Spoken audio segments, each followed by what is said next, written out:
if here we go. In Miseducation of the Negro, Carter G. Woodson wrote that, quote, "You would never thereby learn that Africans developed the idea of trial by jury, produced the first stringed instruments. You would never know that prior to the Mohammedan invasion, about 1000 AD, these natives in the heart of Africa developed powerful kingdoms, which were later organized as the Songhai Empire, on the order of that of the Romans and boasting of similar grandeur." Brothers and sisters, I've dedicated this presentation tonight to the last group of young people I spoke to before the onslaught of COVID. This was at one of DC's most famous Black high schools. And I was there for 2 days because their teacher had asked them, "Have you ever heard of an African empire?" And they had not. There's little doubt that they had heard of Greece and Rome, but had they seen characters of influence and power that looked like them in their history book in the year 2020? And the answer was no.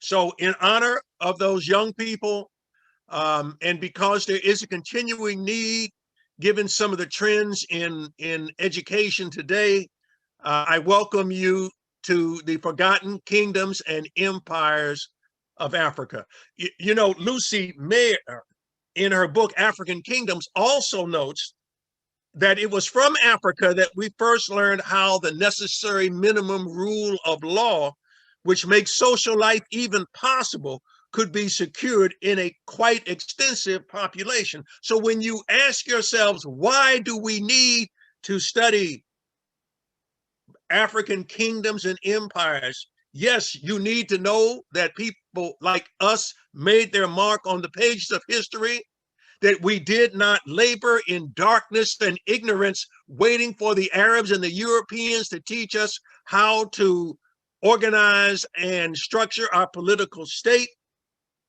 And so our children won't grow up thinking that Europeans did everything. So we begin, if you look at this map in the upper right-hand corner, we see a place where I believe Ruby Thomas has been, Lake Victoria, one of the largest lakes in Africa. It was my honor to take my wife and 25 other people across the African continent in the late 1990s. Now, I want you to go west of Lake Victoria and look for another lake called Lake Edward. We're in what's called the Rift Valley of Africa. And so our first kingdom that we're going to encounter was north of Bukavu, east of Kisangani, on the shores of Lake Edward in the Republic of the Congo. And if we go back there, we discover that this African kingdom, thousands of years ago, already had been distinguished because of these. I won't ask you to scratch your head and say, what the heck are they? They are something that is not normally associated with Africa. They are harpoons. And they are harpoons, which lets us know, first and foremost, that the people of the empire of Ishango fished in the waters of Lake Edward, that they developed advanced fishing tools to increase the size and amount of their catches. And in fact, as Ivan van Sertima would note in Egypt, Child of Africa, from Central Africa, the harpoon style seems to have spread northward. At Khartoum, near the Upper Nile, there is a site that was occupied considerably later than Ishango. The harpoon points found there show a diversity of styles. Other harpoons have the notches that seem to have been invented first at Ishango. Now, what he means by that is if you look at the upper left-hand corner of this harpoon, it's not a hook. It's not even just a large arrowhead, but it's serrated edges. If any of you are old enough to remember the Ginsu knife that used to be sold on TV, one of the selling points was that its edge had teeth. Well, here we are back in ancient Africa looking at a harpoon used to hunt fish in the waters of Lake Edward, and we find this same technology employed in old Africa. In fact, in Egypt, Child of Africa, he quotes the Belgian scientist that found the harpoon and saying that near Khartoum at Es-Shanab is a Neolithic site that contains harpoon points bearing the imprints of Ishango ancestry. From here, the Ishango technique moves western along the southern border of the Sahara. So we see the development and dissemination of technology in old Africa, but understand now that this is not the only thing that the people of Ishango would be known for. In the 1950s, this headline appeared in the New York Times. I'll give you a moment to read it. Ancient Africans knew arithmetic. 8,000-year-old Ishango finds include an abacus type of calculating device. You see, now understand, your children are not learning this. Many college students are not learning that among the oldest mathematical implements on the planet is what is known as the Ishango abacus or Ishango bone. Okay. This is a drawing of it that you see at the bottom of this article. Okay. But the Belgian scientists found not one, but two between the 1950s and the 1960s. The Ishango abacus or Ishango bone contains surprising information which made the European scientists a bit reluctant to rewrite their history. Now, I want you to move to the left-hand edge of the screen of the Ishango bones. And note that the description says a 20,000-year-old baboon fibula with a piece of quartz affixed to one end. The bone is covered with the markings of a tally stick.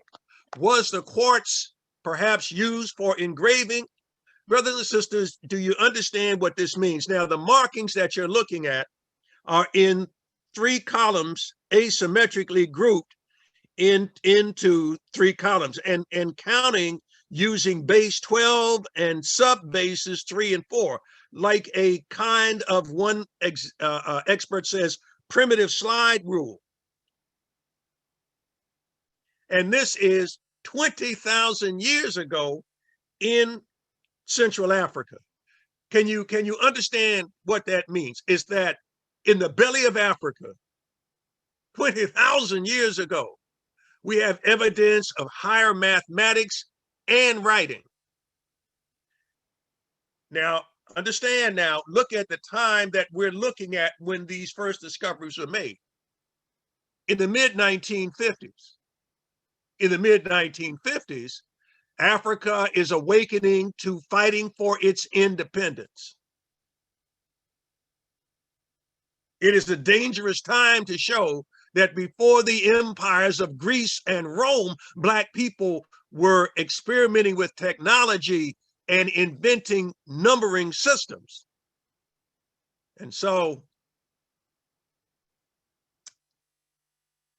the Belgian scientists who were aware of what they had did not fully report their finds. This is a time at the height of European colonialism in Africa. They almost could not afford to do it. And yet we teach our children that science is fearlessly objective that science does not quail in the face of public opinion. And yet, in this case and many others, when it came to showing the primacy of Africa, the truth took many years to get out. Now you say, well, Mr. Gibbs, you know it got out, and that's because the head of the scientific team from Belgium finally fessed up in the pages of Scientific American years later. In fact, they cut the time down. I'm going to see if we can. All right, I'm going to leave that one alone. If we went back and understand that it didn't say 20,000 years ago in the article in the New York Times.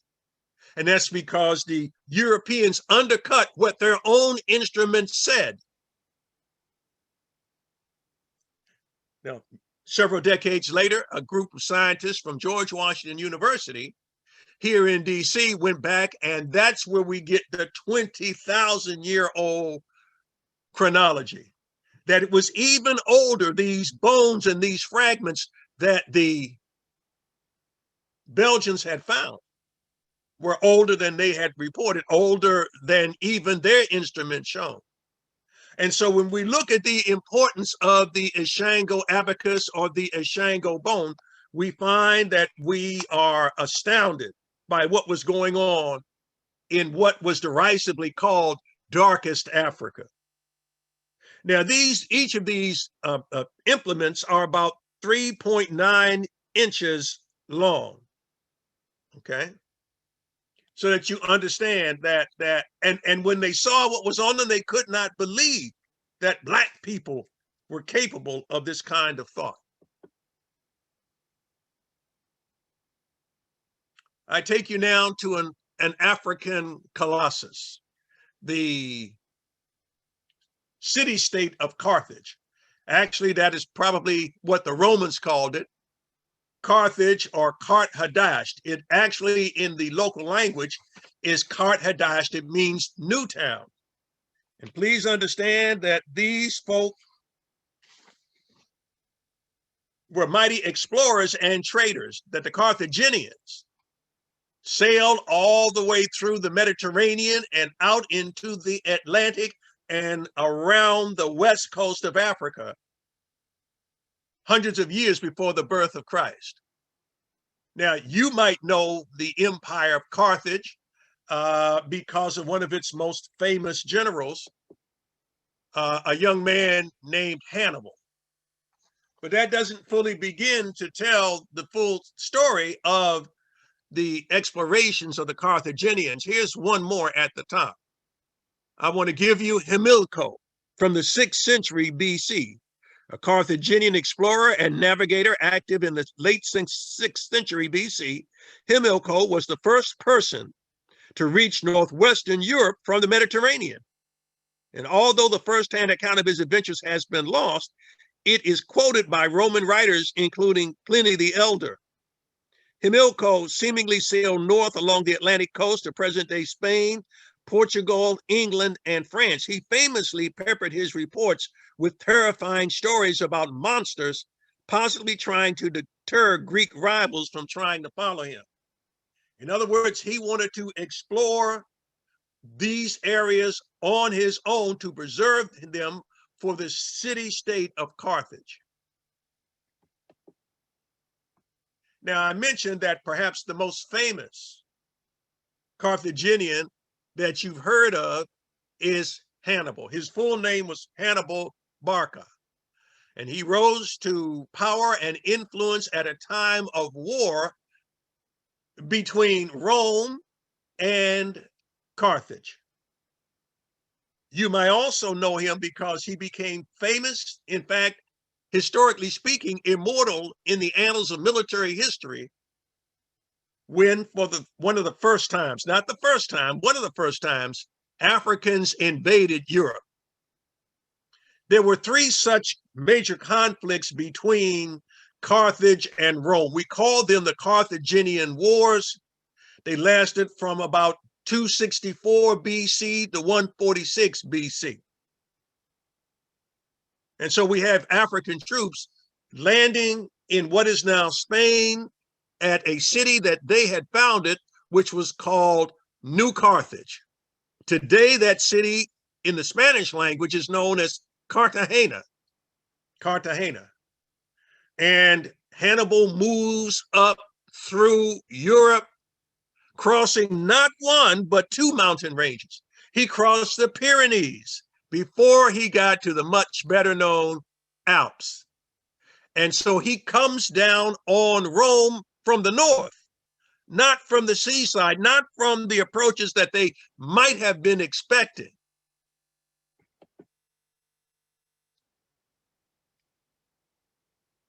The Empire of Carthage. We move now to another part of Africa, to a country that is gaining increasing fame, and that is the Central African or West African nation of Cameroon, named after the huge shrimp that swam in the Wouri River, the Camerones, huge shrimp. This is an ancient kingdom as well, not at all well known in the West. But the reason I say it's gaining currency today is because among the African nations seeking to reconnect with African Americans, Cameroon has assumed a lion's share. And it is helping to sponsor trips between genetically certified African Americans with Cameroonian descent and welcoming them into Cameroon, into the culture and the history and the people of Cameroon. For those of you who may know my wife, Betty, when she did her African ancestry DNA, now this is critical that you understand the difference, not ancestry DNA. You really don't need to pay money to have somebody tell you you're from Africa. That you can pretty much work out on your own. But African ancestry has the largest database, and they can do the most precise grouping and connections. So Betty found out she was not simply from Cameroon, but they told her that she was from the Tikar ethnic group. She's still in Cameroon today. And I went along with her on the first journey connecting 50 some African Americans of Cameroonian ancestry and visiting Cameroon. And it was a memorable journey. It was a memorable journey. Now, Cameroon's history is older than the European connections. Let me give you one example in the interests of time. I want to introduce you to an unforgettable kingdom called Bamoun. And here you have it in French, the dynasties of the kingdom of Bamoun. Now, if you walk with me to the upper left-hand corner, we have an image of the first ruler of Bamoun inside Cameroon. And do you see the dates? 1394 to 1418. There was no United States back then.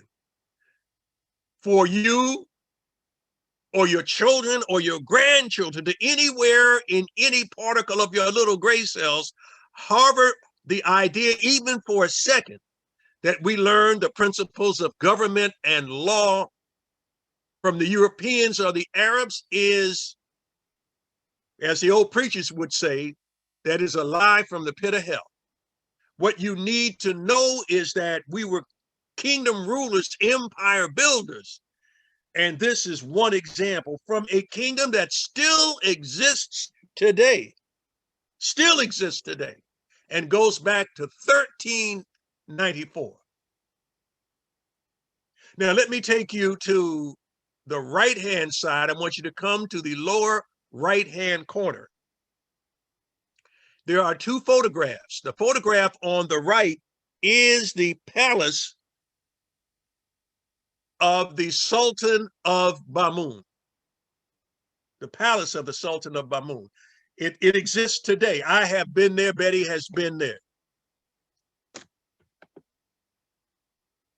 When we were there, these 50 some African Americans who were seeking to reconnect, one of the things they did is to take a little bit of their cavalry out and show it to us.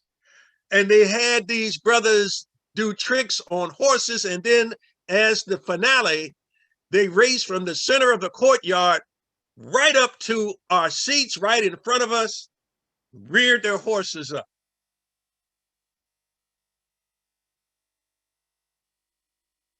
In other words, the first time Black folks set horses was not with the Buffalo Soldiers.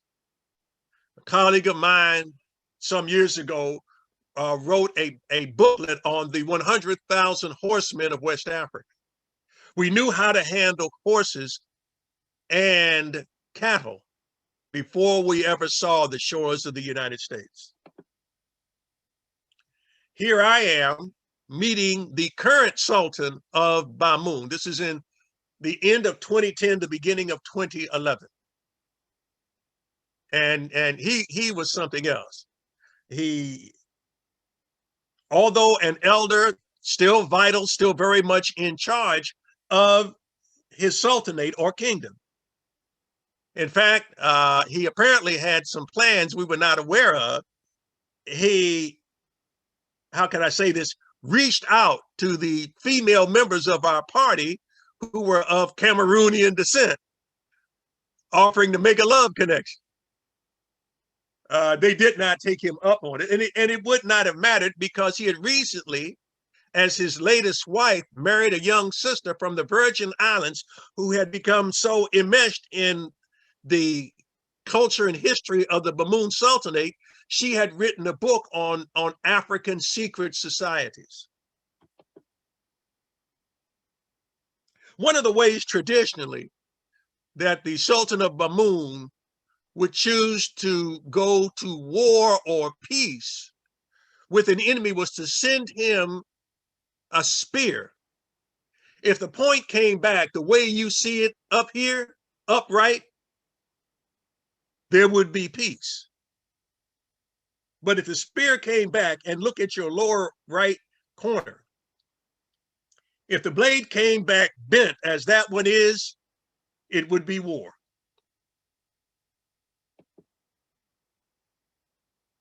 An earlier Sultan of Bamoun was Sultan Ibrahim Njoya, 17th ruler of the Bamoun Kingdom. He introduced his people to Islam in the early 1900s.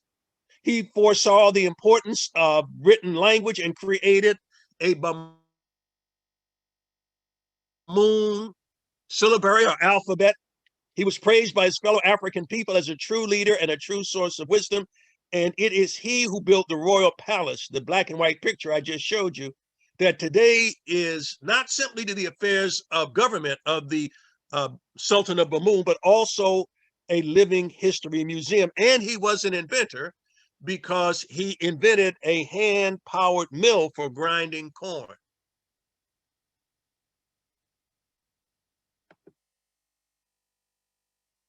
The Kingdom of Nak of Nigeria, not simply a kingdom solely involved in war, but they turned time of their peace into some of the greatest sculptures that West Africa has ever seen. Already regarded by most historians as West Africa's earliest known civilization, the Kingdom of Nak, the people of Nak, the Nak of Nigeria, had a terracotta head created that you can see them uncovering in the lower right-hand corner of your screen. They're still finding these works of art in the sands of Nigeria. Here are some more examples revealing the secrets of ancient Africa. 1,400-year-old clay models of healing chameleons and two-headed humans. They're finding all these kinds of intricate and mysterious statues in the Empire of Nak. Here we have another one. For more than 2,000 years, since the start of the Nak period, Nigerians have been building stone house bases like this one. The Nak were expert terracotta craftsmen, and their human figurines are one of the most distinctive artifacts that they've left behind. And here you see them in the center of the picture. So now you can see perhaps why some African art was so entrancing to European artists like Picasso and Braque and Modigliani just a century ago. There was nothing like it in Europe.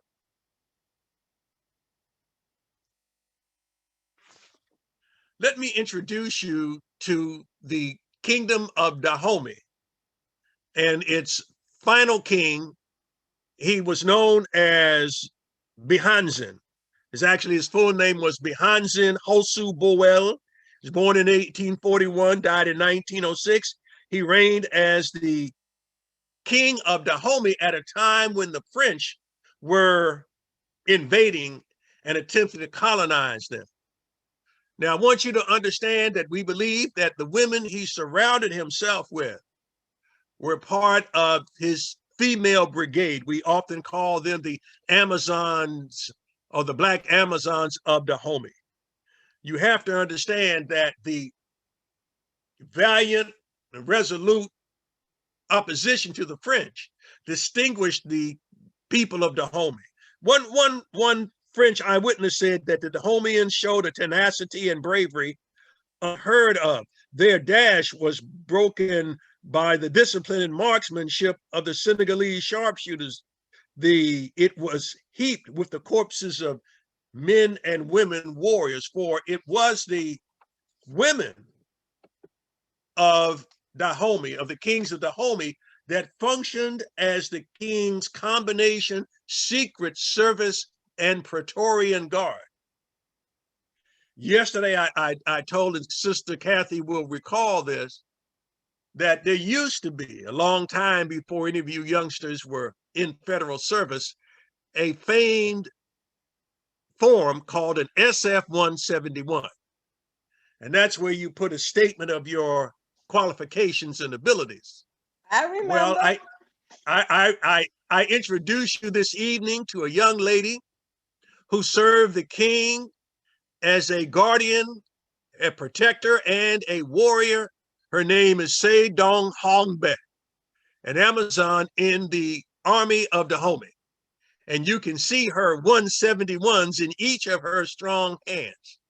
She has the decapitated head of an enemy of the kingdom in one hand and a musket in the other.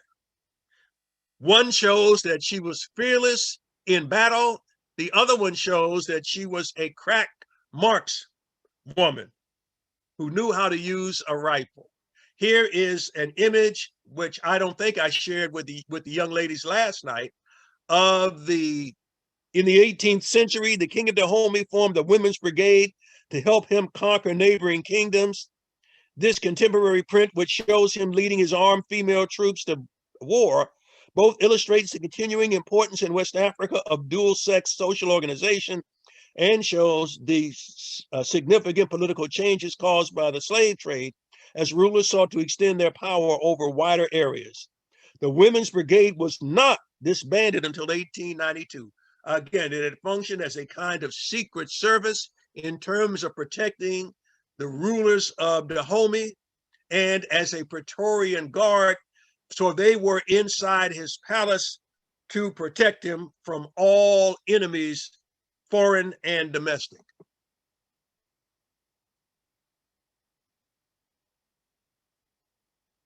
During the war that involved Rome and North Africa, we also have another kingdom, and that is the kingdom of Numidia. The kingdom of Numidia. This is during the time of the Carthaginian Wars. This is a different kingdom. And what we see is that these Africans did one thing.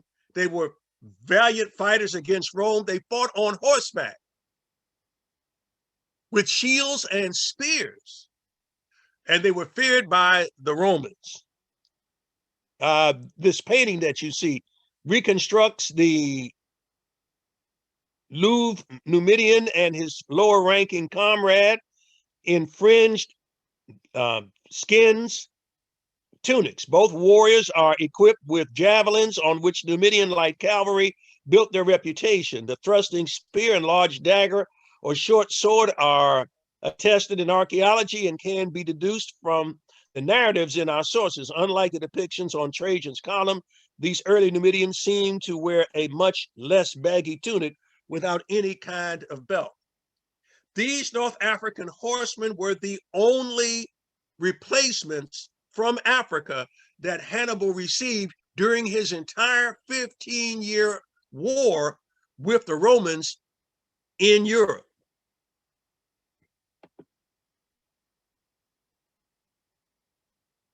We move now to one of our other kingdoms, a land of mystery and riches, the Zulu. You may recall several decades ago, the TV series Shaka Zulu. If you remember them, then if you remember those programs, it showed you beautiful women and brave men who appeared to be invulnerable in battle. And again, this is how they went into battle. Wasn't any camouflage with these brothers. They handled a short stabbing spear called an ikhlawa. Brothers and sisters, that spear that you see depicted in the images in front of you was called a ikhlawa after the sucking sound its blade made when they pulled it out of their enemy's body. They became skilled marksmen with some of the best rifles they took from the British. These shields were markers of each regiment called an impi, and they grew cattle with special markings to show the images that they covered their hides with to designate the regiments they fought for. They were that skilled cattle breeders. And they wore monkey feathers and monkey hair, rather, and bird feathers when they went into battle, and they would stamp the earth before they attacked. And in unison, the earth would to their enemies seem to shake, and they would yell "Usutu, Usutu," which meant death. Today, we call similar techniques psychological warfare. Here's another image of the Zulu warriors. They were the leading opposition to the British plans to invade and colonize Southern Africa. They had to be reduced. They had to be conquered. And since they could not do it fairly, sword to sword or sword to spear, they had to bring in modern weapons. But for the Zulu, for a time, they were proud to use their iwisas, these clubs with the rounded head on them, and their assagais and iklewas, and these long shields, which could be 6 feet high. The greatest of their leaders was Shaka.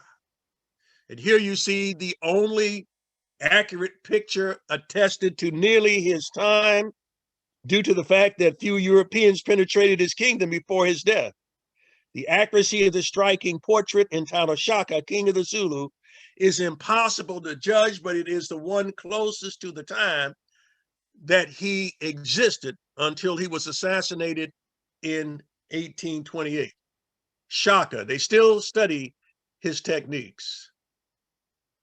In battles such as this one, the Zulus fought and often defeated the best that the British Army, considered the major European power of its time, had to throw against them.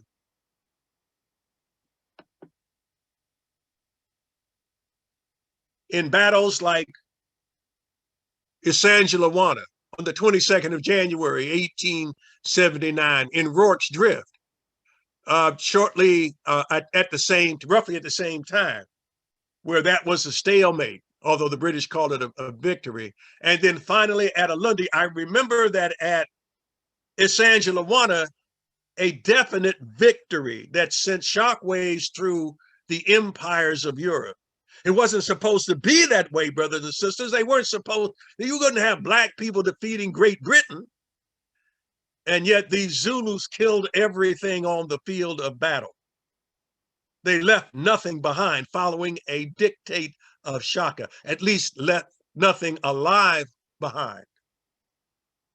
One of the last words a British soldier was able to yell out was, "Here they come, black as hell and thick as grass."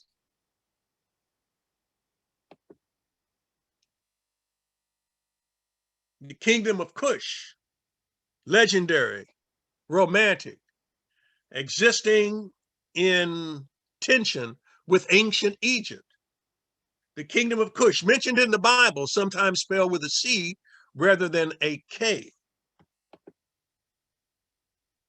The kingdom of Kush, in the shadow of Egypt, but in many cases emerging from the shadow. From 1069 before the Christian era to 350 during the Christian era. Sitting just south of the famous civilization in what is now the Republic of the Sudan, the history of the Kushites is dominated by their relationship with ancient Egypt. However, as Egyptian power declined in the 11th century BCE, an independent monarchy was established. Thanks to gold and emerald mines, as well as the kingdom's location on the trade routes from Egypt to the Red Sea and from the Nile to the south and west, Kush grew in wealth and influence.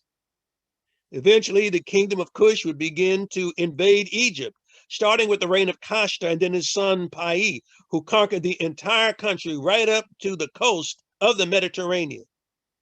The Kushite kings became the pharaohs of the 25th dynasty, lasting a century, yet the Kushites remained distinct with their own hieroglyphics, language, and culture. They did, however, share the funerary custom of burying kings in pyramids and shared some of the same gods.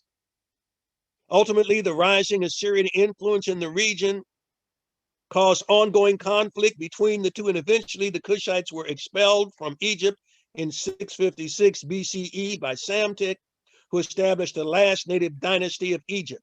The kingdom of Kush lasted for another 700 years until it was conquered by the kingdom of Aksum in 320 AD. Now, understand the kingdom of Kush. European Egyptologists could not digest the idea that a black kingdom, an African kingdom, could conquer their favorite civilization, ancient Egypt.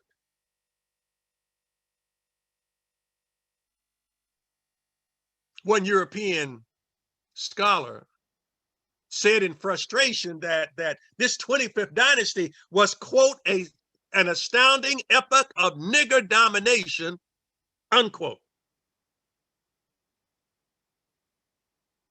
And then to have Kush continue on, even after it withdrew from its Egyptian dominion. It is a reminder that we have so much more to learn.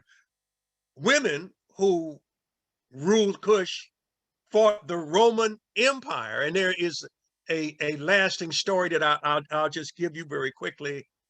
I mentioned this last night to the Sisters with Swag, Serving Women Through the Generations, a wonderful organization. I would encourage you to look it up on the internet, SWAG. Kathy Muhammad is here with us this evening. The Kushites, under one of the Kandaki queens, Amenaretus, was so tough. They defeated the Romans, and then, to add insult to injury, cut off the stone head of a statue of the Roman emperor of the period, Augustus, and buried it in clean sand in front of one of their temples in Kush, also known as Nubia. Now, for years, the Romans denied that this could have happened, but y'all know the famous saying, truth crushed to earth will rise again. And so archaeologists digging just a few decades ago in clean sand in front of a temple in ancient Kush or Nubia found the head of Augustus. Now, before we leave this page, I ask you to rise and read about the Asante or Ashanti Empire in Ghana in West Africa. Beginning in the late 17th century, a leader called Ose Tutu emerged and led successful campaigns to unify the Ashanti and other Akan people under his rule. He became the king of kings of the Ashanti Empire. He was called the Asantehene. You know, I have to say this about Ase Tutu. In the 17th century, if you go to the Capitol on the grounds of a hospital, is the hilt of a sword stuck in stone. I hope that makes some of you recall the story of Merlin and King Arthur and their sword in the stone. But here we have, thousands of miles away in another land, an African story as well. They believe the Ashanti or Ashanti Empire also said that their greatest artifact, the golden stool, descended from heaven. They too had a magician with supernatural powers. He was called a Kamfanoche. A Kamfanoche. Think about how much more fulfilled our children would be to learn about Ase Tutu and a Kamfanoche and the golden stool than simply reading retold stories about people that don't look like them who happen to be named Merlin and Arthur. And the Ashanti Empire still exists in Ghana today. It's important that even when we talk about ancient Egypt or ancient Kemet, we understand that its beginnings are in inner Africa. Not too long ago, the Egyptological magazine, in fact, in the fall of 2017, Kemet magazine, run by European and white American Egyptologists, quoted the Brooklyn Museum as it noted this on an exhibit.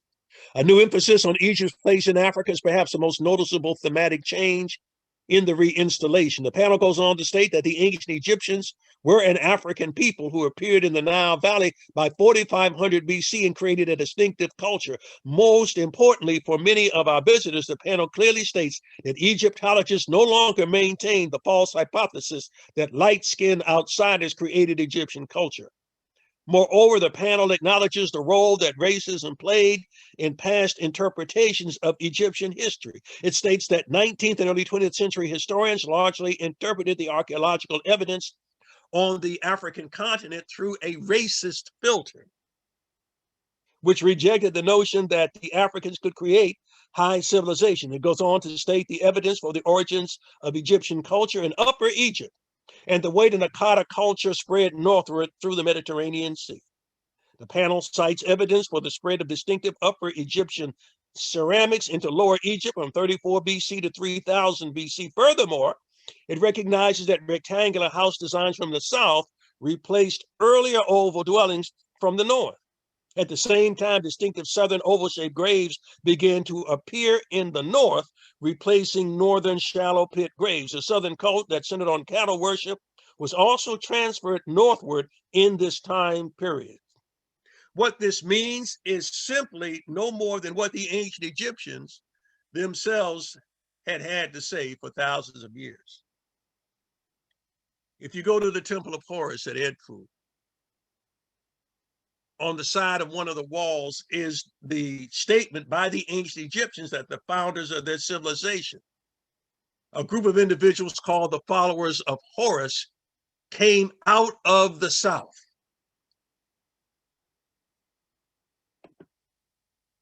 These treasures from the south, these Nubian treasures, reflect Black influence on ancient Egypt. The statement itself is problematical, but it serves the purpose of pointing to the formative influences of ancient Egypt coming out of the interior of Africa, not from Europe and not from Asia. We talked about Kush or Nubia, and I mentioned the queens, the Kendaki queens. Here's an image of one of them. The scene on the gateway of the Kendaki Queen of Manishaketo's Pyramid Chapel at the former capital of Merowe depicts the queen with captive enemies. Her weight and size were a mark of beauty, wealth, and power, while her long nails, check out her long nails, my sisters, upper right corner. Her long nails indicated that she never did manual work. The scars on her cheek most likely showed her tribal affiliation. And so we have this generously apportioned Black woman who was a queen and a warrior. Here she is shown corralling the captives of people who dared attack her kingdom.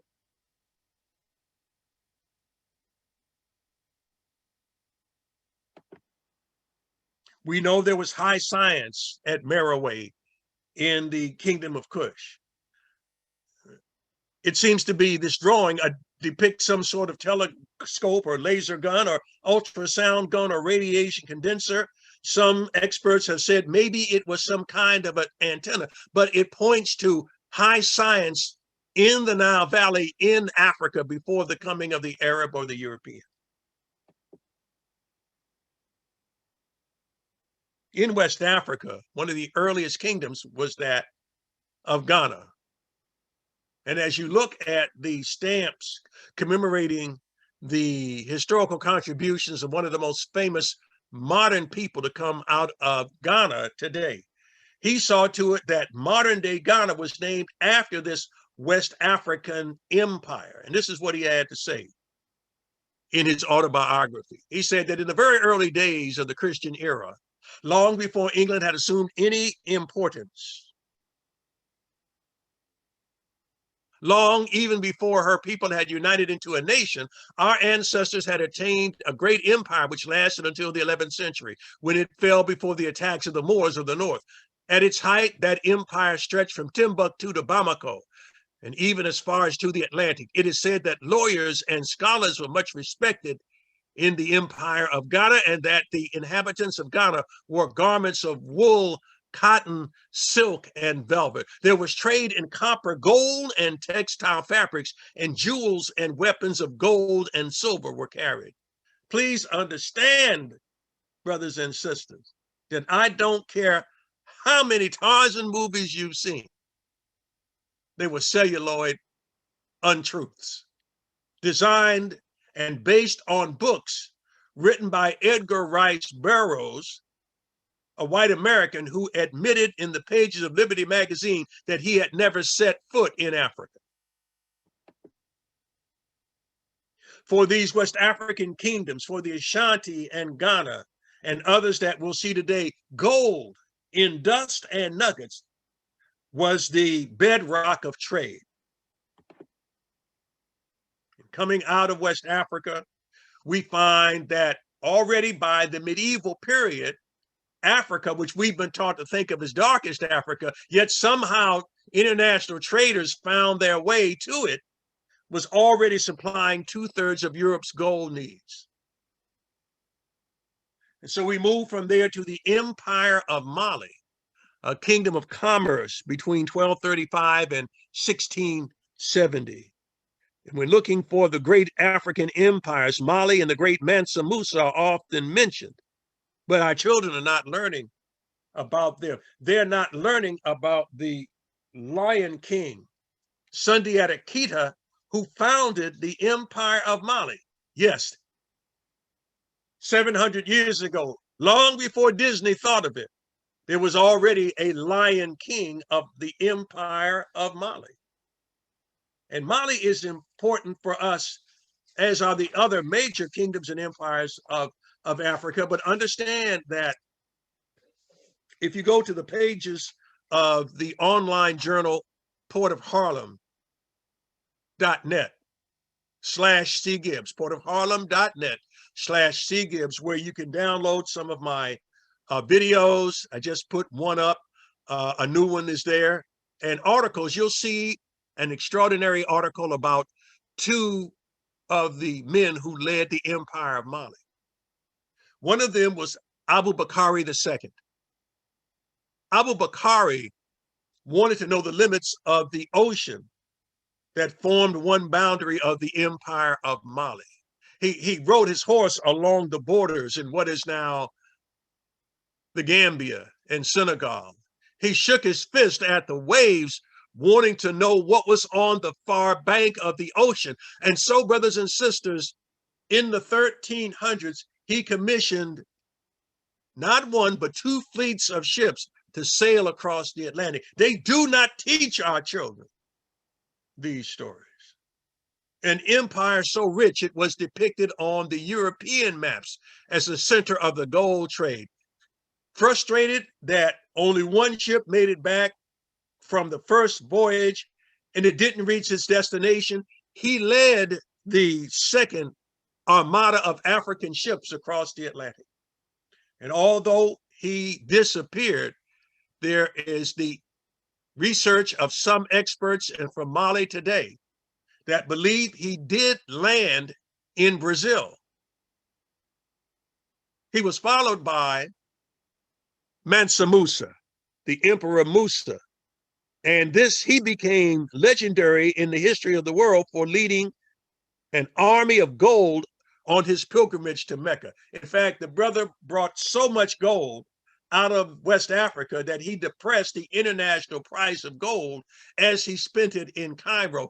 And people wanted to know, well, who are you and where did you come from? How did you happen to be? And it is how he told about how his predecessor, Abubakar II, had wanted to know the limits of the Atlantic Ocean. And when he did not return, he became the new emperor of Mali. We've talked about the Empire of Ghana in West Africa, the Empire of Mali in West Africa. We have the last of the great Savannah empires, the Songhai Empire. They are thought to have become established in the capital of Gao around 800 Christian era. They began to flourish from the 11th century until it became part of an even the earlier empire of Mali, but it flourished on its own. Now, the kingdom of Aksum would rise from the ashes of Nubia or Kush and be known around the world. In fact, the Persian scholar Mani considered the kingdom of Aksum, what is now modern-day Ethiopia, to be one of the four great kingdoms of the world, along with Rome and Persia and China.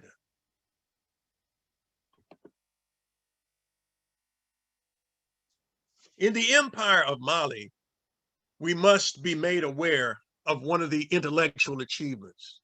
It's important. If you've never heard of the Mandan Charter, proclaimed in the field of Kurukan Fuga, this is a document developed by Sundiata Keita, the man that we call the original Lion King. And it was here on this field where he and his wise men created a constitution of the Empire of Mali. Wait a minute, what? A constitution in the 13th century in West Africa? Yes, brothers and sisters, this was created after the Battle of Karina by the Emperor Sundiata and an assembly of his wise men. The charter gave equal rights to all its citizens, including women and those in servitude. It contains a preamble of 7 chapters. It advocated peaceful social diversity, education, political unity, the abolition of slavery by raid, freedom of trade, and freedom of expression. It is therefore one of the world's oldest constitutions and one of the world's oldest human rights documents. Brothers and sisters, in other words, 500 years before a similar document came out of France or England or the UN, human rights had been proclaimed on a field in West Africa during the time of the Empire of Mali.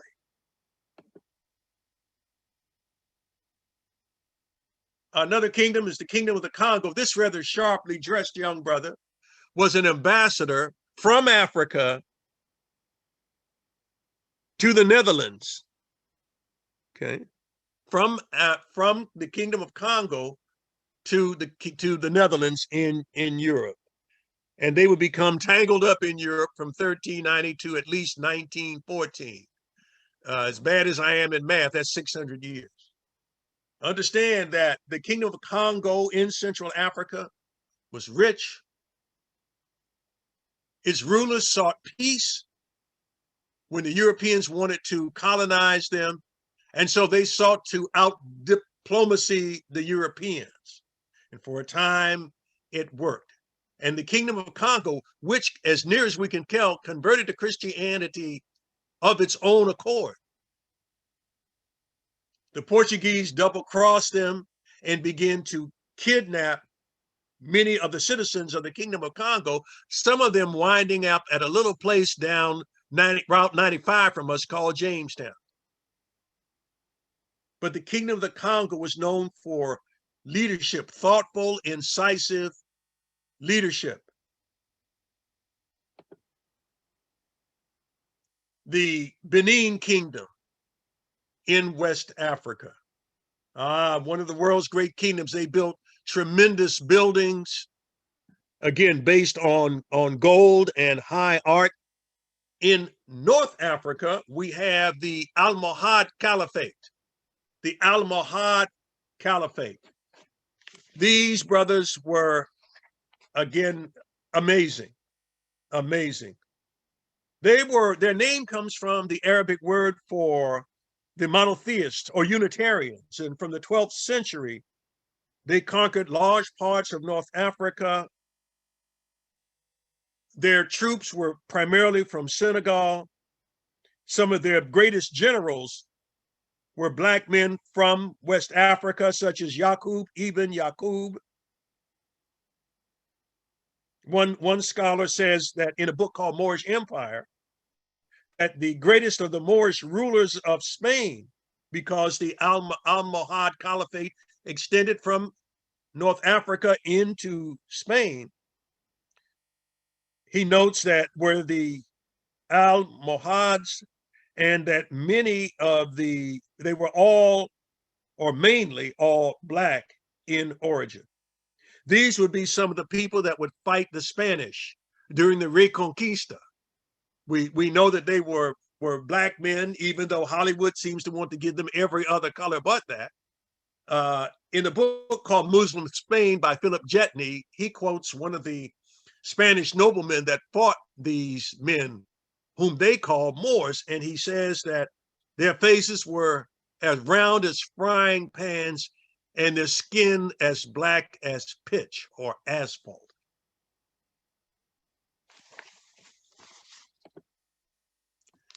The Kingdom of Benin, for all of its achievements, we have time just to go into a couple, and I want you to see the walls of the Benin, the hidden city of Benin with its mathematical layout and earthworks larger than the Great Wall of China.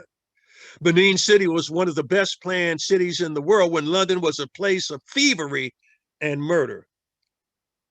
The Guinness Book of World Records, the 1974 edition, described the walls of Benin City and its surrounding kingdoms as the world's largest earthwork carried out prior to the mechanical era.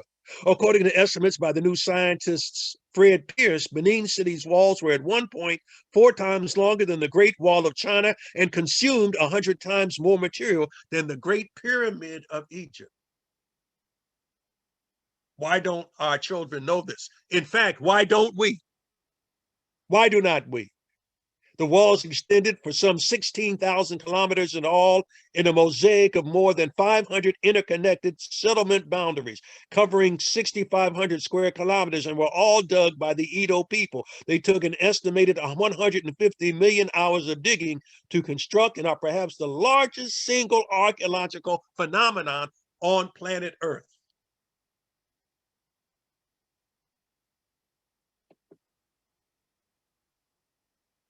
We have the Ethiopian Empire from our own time that existed from 1270 AD to 1769. These are the inheritors of the Aksumite Empire. The Zagwe dynasty, the King Solomon and the Emperor Menelik. And below that, we have the Mutapa Empire in what is now Zimbabwe. In fact, the name Zimbabwe is based on the words "de Zimbabwe," the great stone houses of Zimbabwe, after which the country is named. They built distinguishing walls. They appeared in the 11th century as the first complex state system in Southern Africa. But what they are best known in history for are this great city and the great walls of Great Zimbabwe. This is how we think they looked at the height of their power. They were leaders in the gold trade. Even though when the Europeans came, they did not wish to contribute these kinds of achievements to Black people, so they invented the story during the time that this land was known as Rhodesia, of a Caucasianized Queen of Sheba and a subservient Black slave presenting the offering of gold. Well, what was true, not that story, but that there was gold even in the ruins of Great Zimbabwe. When Adam Renders first came upon the city in 1868, he and others following found 1,000 ounces of gold in just the ruins. And Ruby, if you're still with us, here's your husband. This is Mickey. She traveled with us when we crossed Africa. This is the inside view of the ruins of Great Zimbabwe, this ancient African kingdom that lasted for hundreds of years. This is the oldest and largest set of stone ruins in any part of Africa south of the Valley of the Nile. I'm still here. All right, well, here's your husband. And I'm showing him the picture. That looks like me. All right. All right, hey, Mickey. And you still my man. You know I have you in my lectures, my brother. All right now, my brother. Now, Mickey, you about 6 feet? You about what? How old? 6 feet? 5'10", yeah. He's shrinking. 5'10". So he's my yardstick. But brother man, you can see if you're 5'10", you see that the walls of Great Zimbabwe are 10 and 20 and 30 feet tall. Yes. Made without mortar. These bricks are put in there without mortar, brother and sister. This is a larger shot of one of the two complexes. There's a hill complex of Great Zimbabwe and a valley complex. Here we go. The valley complex, where the great enclosure is, and the hill complex. In the 1600s, this was larger than the population of London, England at the same time.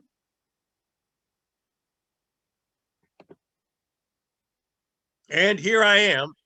I had to show you the receipts at the complex, one of the complexes at Great Zimbabwe, when Ruby and Mickey and I and several other people traveled across Africa in the late 1990s. This is the construction. Now, it's not just stones piled upon stones, but in some cases, different designs. We have a chevron design that you see here. We have 3 decorative walls built entirely without mortar, reflecting the high level of construction that flourished in what is now, at the time this picture was taken, Rhodesia. We know that it is Zimbabwe. The chevron design at the top is from the ruins of Great Zimbabwe, and the checkered and herringbone patterns below, the ruins of a chief's dwelling found nearby at Nalatale. In the ruins of Great Zimbabwe, they found Persian beads as evidence of a far-flung commercial network of which these Africans were a part. Surplus gold traded through coastal ports such as Sofala in Mozambique enabled these kings to buy luxury goods from distant places. Chinese pottery shards, coins from Arabia, pieces of painted and engraved Near Eastern glass have been found in the ruins. These kings also purchased cloth, ceramics, and stoneware. from widely dispersed parts of the world.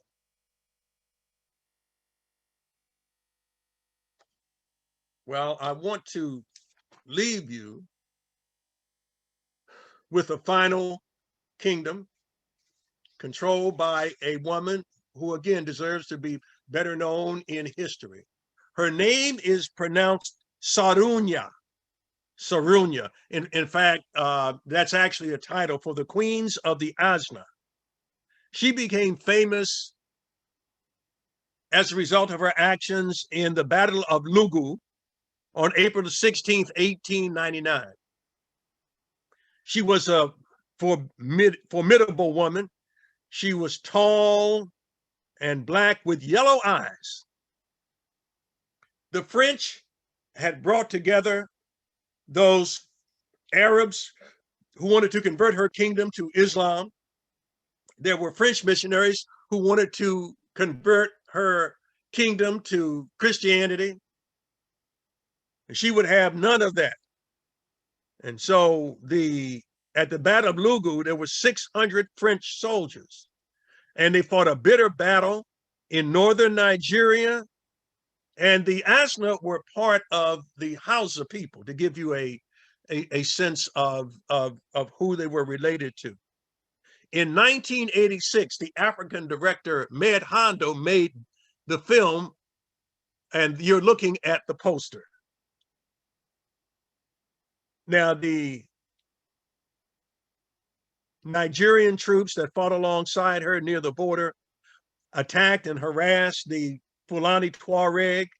She asked all of the Africans to form an alliance. They refused.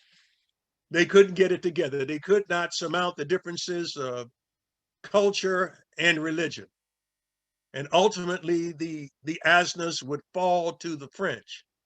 But such was the enduring legend of Sarunya that a movie was made 100 years after she had fought against those who would seek to take her kingdom. Oh, the story of the bygone kingdoms, empires of Africa is much larger than what I shared with you today. But it's important that you understand that we know now that Africa was never the blank map that needed to have elephants drawn in empty spaces. That if we could bring the scholarship of today back then, if we should have been more assiduous, particularly the Europeans, instead of demeaning Africa and looking only for what was wrong, we had engaged in a truthful and respectful study of their past, current, present achievements, they and our friends would have come to a deeper understanding of the forgotten kingdoms and empires of Africa. Thank you very much.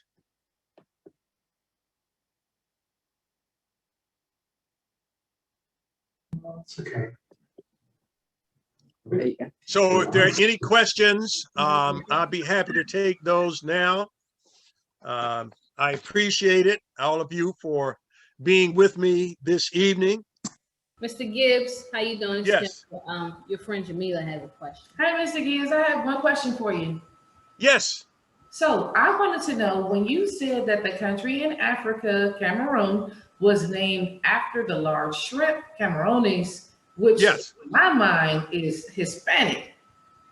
Where did that name originate? Is it from Spanish influence, or is it a word in African language of some sort, or dialect that I don't know about?